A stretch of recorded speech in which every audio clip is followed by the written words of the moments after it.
सकी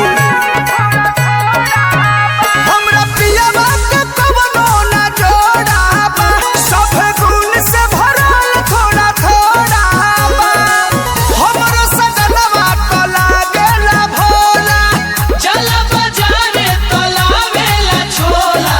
हाँ तो चाटो आहे पातरे बोलो मुआ में रस बड़ी होला तारे बोला मुआ में रस बड़ी होला। पातरे बोलो मुआ में रस बड़ी होला तारे बोला मुआ में रस बड़ी होला। हाँ तो घोर के पियो पातरे बोलो मुआ में पातरे बोलो मुआ में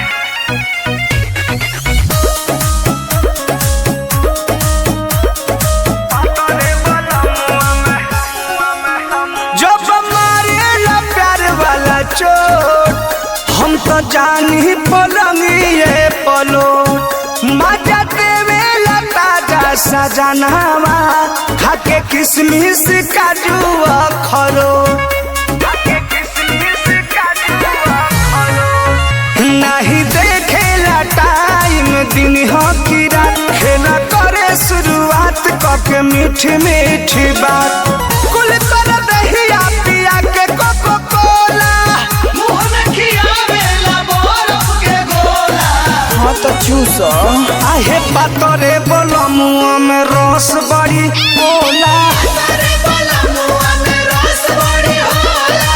पातरे बोलो मुआ में रस बड़ी होला तारे बोला मुआ में रस बड़ी होला।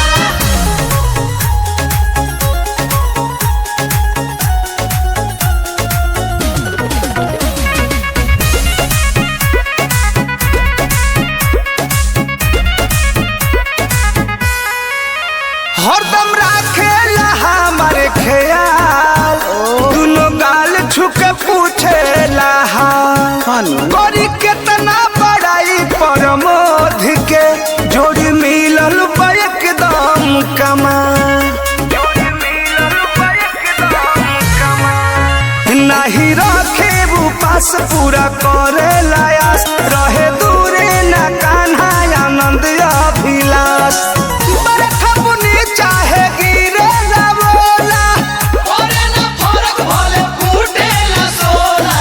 और का होला हो एहो पातरे बोलो मुआ में रस बड़ी होला तारे बोला मुआ में रस बड़ी होला। पातरे बोलो मुआ में रस बड़ी होला तारे बोला मुआ में रस बड़ी होला। बड़ा अच्छा लागेला।